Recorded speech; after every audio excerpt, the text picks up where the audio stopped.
안녕하세요. 회생파산 전문 법률사무소 태안입니다.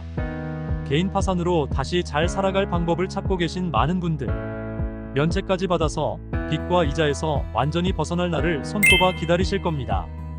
그런데 파산을 신청하고 면책까지 받았다고 해서 꼭 안심할 일은 아닌데요. 어떤 경우는 나중에 면책이 취소될 수도 있기 때문입니다. 오늘은 어떤 경우 면책이 취소될 수 있는지, 그리고 이를 방지하기 위해선 어떻게 해야 하는지 알려드리겠습니다.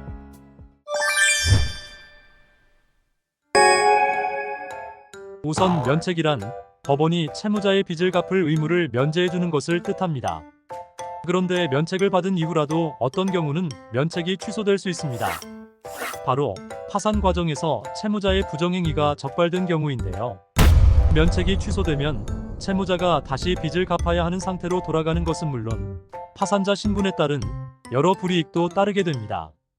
따라서 처음부터 정당한 절차에 따라 파산을 신청하고 면책을 받는 과정에서 법적인 문제가 없도록 철저히 하는 것이 중요합니다. 대표적으로 재산을 은닉한 경우와 부정한 방법으로 면책을 받은 경우 면책이 취소됩니다. 파산 신청을 하면서 자신의 재산을 숨기거나 고의적으로 빼돌린 경우 재산 은닉이 문제될 수 있습니다. 예컨대 위장 이혼을 해서 배우자에게 재산을 넘기는 것, 타인 명의로 돈을 관리하는 것 등이 해당됩니다. 허위 서류를 제출하거나 법원을 기망한 행위가 있을 때 발생합니다.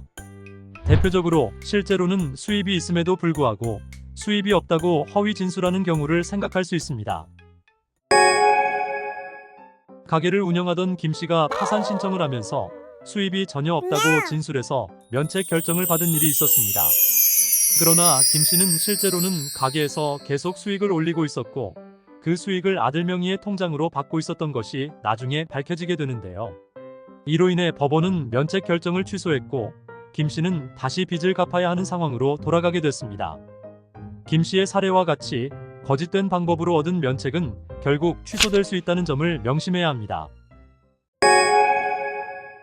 채권자 등으로부터 면책 취소 신청이 들어오면 법원에서는 채무자와 채권자를 불러 신문을 통해 사실관계를 조사합니다.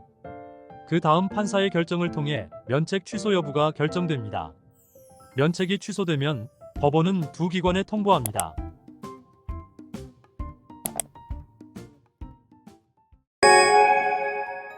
파산 면책은 채무자들이 경제적으로 재기할 수 있도록 하는 좋은 제도입니다. 하지만 이를 악용하려고 하거나 부정한 방법으로 면책을 받으려 한다면 면책이 취소되어 다시 경제적 부담을 안게 될 수 있음에 유의해야 합니다.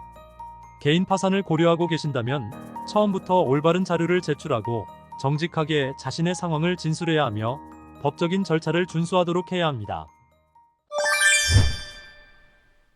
나도 면책이 취소되지 않을까 지나치게 걱정하진 않으셔도 됩니다.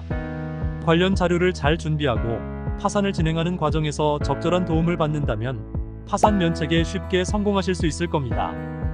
도움이 필요하신 분들은 언제든지 태안으로 문의해 주시길 바랍니다. 지금까지 회생파산 전문 법률사무소 태안이었습니다.